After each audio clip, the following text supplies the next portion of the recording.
সুপ্রিয় শিক্ষার্থী, আসসালামু আলাইকুম। আরিফস একাডেমির পক্ষ থেকে তোমাদেরকে জানাই শুভেচ্ছা। আশা করি তোমরা ভালো আছো এবং সুস্থ আছো। আজকে আমি তোমাদের ইসলাম বইয়ের পৃষ্ঠা নম্বর 25 অর্থাৎ অধ্যায় 1-এর যত অনুশীলনের যতগুলো প্রশ্ন আছে সবগুলো সমাধান করে দেওয়ার চেষ্টা করব। ঠিক আছে, তাহলে চলো শুরু করা যাক। প্রথমে 1 নাম্বারটা দিয়ে শুরু করি, তাই না?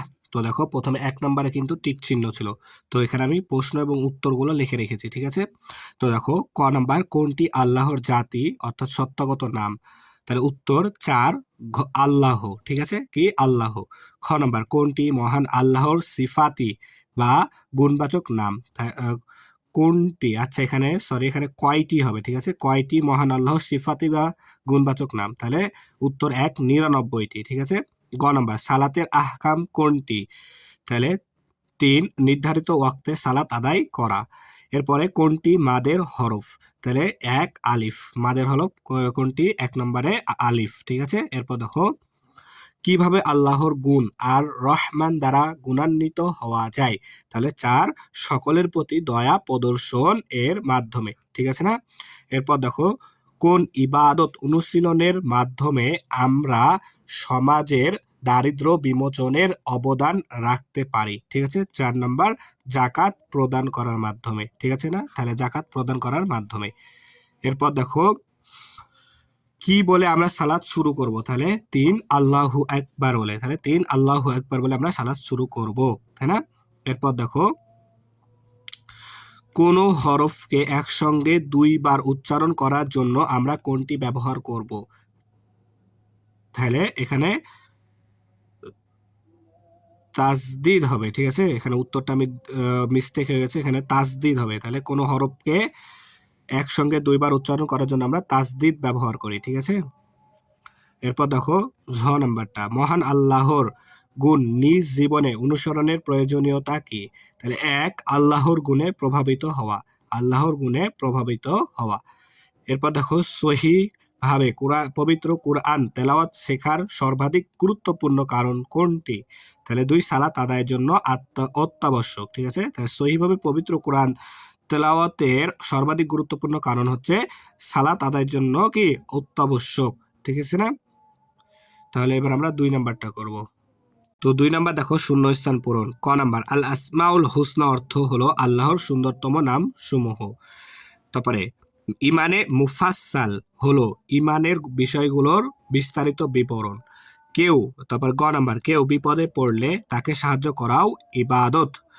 তারপরে ঘ, জের এর পরে যজমযুক্ত ইয়া থাকলে 1 আলিফ পরিমাণ টেনে পড়তে হয়। তাহলে 1 আলিফ পরিমাণ টেনে পড়তে হয়। এরপর দেখো, তাহলে সালাতে পবিত্র কোরআন তেলাওয়াত করা কি ফরজ? ঠিক আছে, তাহলে সালাতে পবিত্র কোরআন তেলাওয়াত করা কি ফরজ? ঠিক আছে। এরপর দেখো, এই হয়টা এখানে হবে। ঠিক আছে, এই হয়টা এখানে হবে। ঠিক আছে, পড়তে হয়। ঠিক আছে, তাহলে সালাতে পবিত্র কোরআন তেলাওয়াত করা কি ফরজ, তাই না? তারপরে 3 নম্বর, বাম পাশের সাথে ডান পাশের মিলাও। তাহলে এখানে উত্তর আছে কিন্তু, হ্যাঁ। তাহলে মহান আল্লাহর সুন্দরতম নামসমূহে তার পরিচয় খুব সুন্দরভাবে ফুটে উঠেছে। এরপরে খ, পবিত্র কোরআন শুধু পড়তে পারলেই হয় না, তা ভাবেও সহিহ হতে হয়, তাই না? তারপরে গ, মহান আল্লাহ সহনশীলতা পছন্দ করেন, তাই আমরা সহনশীল হব। ঘ, ইবাদতের মাধ্যমে আমরা ঈমানকে সুদৃঢ় করতে পারি। তারপরে দেখো, সেই সর্বোত্তম যে নিজে কোরআন শেখে এবং অপরকে তা শেখায়। ঠিক আছে না? তাহলে নাম্বার দেখো, এবার শুদ্ধ অশুদ্ধ নির্ণয়। ক নাম্বার, মহান আল্লাহর গুণ দ্বারা উদ্বুদ্ধ হয়ে আমরা ভালো কাজ করতে পারি। হ্যাঁ, শুদ্ধ। ইমানে মুফাসসাল হলো ইমানের বিষয়গুলোর সংক্ষিপ্ত বিবরণ। সংক্ষিপ্ত না, হ্যাঁ সংক্ষিপ্ত বিবরণ। তাহলে এটা কি হবে? অশুদ্ধ। কোনো হরফের নিচে খারাজের থাকলে 3 আলিফ পরিমাণ টেনে পড়তে হয়। শুদ্ধ। জাকাত আদায় করে শ্রেণী বৈষম্য দূর করা যায়। শুদ্ধ। পবিত্র কোরআন শুদ্ধভাবে পড়তে নির্দিষ্ট নিয়ম মানার প্রয়োজন হয় না। অশুদ্ধ। ঠিক আছে না? এরপর দেখো, তাহলে 5 নম্বর দেখো, সংক্ষিপ্ত প্রশ্ন উত্তর। ঠিক আছে, তো মহান আল্লাহর 2টি গুণবাচক নাম অর্থ সহ লেখো। তো মহান আল্লাহর 2টি গুণবাচক নাম অর্থ সহ ও আর রহমান পরম দয়ালু। তারপরে আল আলিম সর্বজ্ঞানী, ঠিক আছে, কি সর্বজ্ঞানী, সর্বজ্ঞানী। তারপরে খ নাম্বার পবিত্র কোরআন শেখা ও শেখানো সম্পর্কে একটি হাদিস লেখো। পবিত্র কোরআন শেখা ও শেখানো সম্পর্কে একটি হাদিস হলো, তোমাদের মধ্যে উত্তম সেই ব্যক্তি যে কোরআন শিখে ও শেখায়, কি বুখারী। গ ইমানে মুফাসসালের দুটি বিষয় লেখো। ইমানে মুফাসসালের দুটি বিষয় হলো কি, এক আল্লাহর প্রতি বিশ্বাস, দুই ফেরেশতাদের প্রতি বিশ্বাস। তারপরে ঘ নাম্বার সালাতের একটি আরকান ও একটি আহকাম লেখো।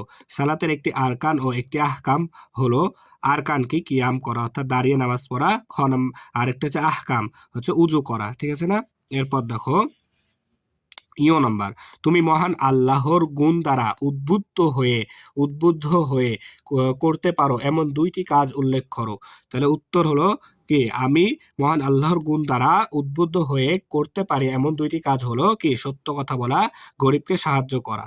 এরপর নাম্বার দেখো ইবাদতের দুটি উদাহরণ লেখো। তো ইবাদতের দুটি উদাহরণ হলো কি, সালাত আদায় করা আর একটা হচ্ছে সিয়াম রাখা অর্থাৎ রোজা রাখা। নাম্বার দেখো কোন কোন ইবাদতের মাধ্যমে মুসলমানগণ একে অপরের সহায়তায় এগিয়ে আসে। তাহলে জাকাত ও সদকা ইবাদতের মাধ্যমে মুসলমানগণ একে অপরের সহায়তায় এগিয়ে আসে, ঠিক আছে। তাহলে ছোট প্রশ্ন আমাদের কি সমাধান করা হয়ে গেল, তাই না। এবার 6 নাম্বারটা বর্ণনামূলক প্রশ্ন। ক নাম্বার মহান আল্লাহ চারটি গুণবাচক নামের অর্থসহ তাৎপর্য লেখো। তাহলে মহান আল্লাহ চারটি গুণবাচক নামের অর্থসহ তাৎপর্য, আল্লাহ তাআলা আর রহমান অর্থাৎ পরম দয়ালু, তিনি সবসময় সৃষ্টির প্রতি দয়া করেন। 2 নাম্বার তিনি আর রহিম অতি দয়ালু, মুমিনদের প্রতি বিশেষ দয়া করেন।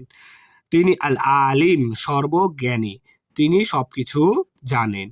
তিনি আল কাদির অর্থাৎ সর্বশক্তিমান, তাহলে সবকিছু করার ক্ষমতা রাখেন, তাই না। এরপর দেখো খ নাম্বার দৈনন্দিন জীবনে ইবাদতের গুরুত্ব বর্ণনা করো। তো দৈনন্দিন জীবনে ইবাদতের গুরুত্ব, ইবাদত মানুষকে সৎ পথে চলতে শেখায়। নিয়মিত ইবাদতের মাধ্যমে মানুষ আল্লাহ ভীরু হয় এবং খারাপ কাজ থেকে দূরে থাকে। ইবাদত মানুষের মনে আল্লাহ ভীতি ও নৈতিকতা সৃষ্টি করে। ইবাদতের মাধ্যমে মানুষ ধৈর্য ও আত্মসংযম শেখে। এটি মানুষের চরিত্র সুন্দর ও শুদ্ধ করে তোলে। ইবাদত মানুষের মনে শান্তি ও প্রশান্তি আনে। দৈনন্দিন জীবনে ইবাদত মানুষকে সৎ ও সঠিক পথে পরিচালিত করে। গ নাম্বার ইমানে মুফাসসালের 7টি বিষয় ক্রমানুসারে লেখো। তো দেখো ইমানে মুফাসসালের 7টি বিষয় ক্রমানুসারে হলো আল্লাহ, 1 নম্বর আল্লাহ, ফেরেশতা, আসমানি কিতাব, রাসূলগণ অর্থাৎ এক আল্লাহর প্রতি বিশ্বাস, ফেরেশতাগণের প্রতি বিশ্বাস, আসমানি কিতাব সমূহের প্রতি বিশ্বাস, রাসূলগণের প্রতি বিশ্বাস, আখিরাতের ওপর বিশ্বাস, তাকদীরের প্রতি বিশ্বাস আর মৃত্যুর পরবর্তী জীবনের প্রতি বিশ্বাস। তাহলে এগুলো হচ্ছে কি ইমানে মুফাসসালের 7টি বিষয়, তাই না। ঘ নাম্বার 2 রাকাত বিশিষ্ট সালাত আদায়ের নিয়ম প্রবাহ চিত্র আকারে দেখাও। তাহলে 2 রাকাত বিশিষ্ট সালাত আদায়ের নিয়ম প্রবাহ চিত্র আকারে দেখানো হলো। তাহলে নিয়ত করা প্রথমে, তারপর তাকবীরে তাহরিমা বলা, এরপর কিয়াম করা, এরপর রুকু করা, সেজদা করা, দ্বিতীয় রাকাতে সেম এগুলো করতে হবে। এরপর দ্বিতীয় রাকাতে তাশাহুদ পড়া, সালাম ফেরানো, ব্যাস শেষ, তাই না। তারপরে উদাহরণসহ যজমের ব্যবহারের বর্ণনা দাও। উদাহরণসহ যজমের ব্যবহার বর্ণনা। যজম আরবি হরফের একটি চিহ্ন যা হরফের উপরে বসে। যজমযুক্ত হরফকে টেনে পড়া হয় না, এতে হরফটি হালকা ও থেমে উচ্চারণ করা হয়। কোরআন তেলাওয়াতের সময় যজমের ব্যবহার খুব গুরুত্বপূর্ণ। ভুলভাবে যজম পড়লে শব্দের অর্থ বদলে যেতে পারে। যেমন আলহামদুলিল্লাহি, এখানে লাম হরফে যজম আছে, তাই না। এরপর দেখো সূরা আল কুরাইশের তাৎপর্য লেখো। সূরা আল কুরাইশের তাৎপর্য হলো সূরা আল কুরাইশ গোত্রের প্রতি আল্লাহর প্রতি বিশেষ অনুগ্রহের কথা বলা হয়েছে। এই সূরায় তাদের ব্যবসা বাণিজ্যে নিরাপদে যাতায়াতের কথা উল্লেখ করা হয়েছে। আল্লাহ তাদের ক্ষুধা থেকে খাদ্য ও ভয় থেকে নিরাপত্তা দিয়েছেন। এই সব নিয়ামতের জন্য আল্লাহর কৃতজ্ঞতা প্রকাশের নির্দেশ দেওয়া হয়েছে। মানুষকে একমাত্র আল্লাহরই ইবাদত করতে বলা হয়েছে। এই সূরা মানুষকে আল্লাহর উপর নির্ভরশীল হতে শিক্ষা দেয়, ঠিক আছে। এরপর দেখো শুদ্ধভাবে পবিত্র কোরআন তেলাওয়াতের গুরুত্ব সম্পর্কে অনুচ্ছেদ লেখো, ঠিক আছে। তাহলে শুদ্ধভাবে পবিত্র কোরআন তেলাওয়াতের গুরুত্ব সম্পর্কে অনুচ্ছেদ হলো শুদ্ধভাবে পবিত্র কোরআন তেলাওয়াত করা অত্যন্ত গুরুত্বপূর্ণ। শুদ্ধ তেলাওয়াতের মাধ্যমে আল্লাহর বাণীর সঠিক অর্থ প্রকাশ পায়। ভুল তেলাওয়াত করলে আয়াতের অর্থ পরিবর্তিত হতে পারে। শুদ্ধভাবে কোরআন পড়লে বেশি সওয়াব পাওয়া যায়। এতে কোরআনের প্রতি সম্মান ও আদব রক্ষা হয়। শুদ্ধ তেলাওয়াত আমাদের জীবন সঠিক পথে পরিচালিত করে। তাহলে আশা করি বুঝতে পেরেছো। তাহলে আমাদের সবগুলো প্রশ্নের সমাধান করা হয়ে গেল। ঠিক আছে? তাহলে আজকে এই পর্যন্ত। ভিডিওটি ভালো লাগলে অবশ্যই লাইক, কমেন্ট, শেয়ার করতে ভুলবে না এবং পরবর্তী ভিডিও সবার আগে পেতে আমাদের চ্যানেলটি সাবস্ক্রাইব করে রাখো। আল্লাহ হাফেজ। আসসালামু আলাইকুম ওয়া রাহমাতুল্লাহ।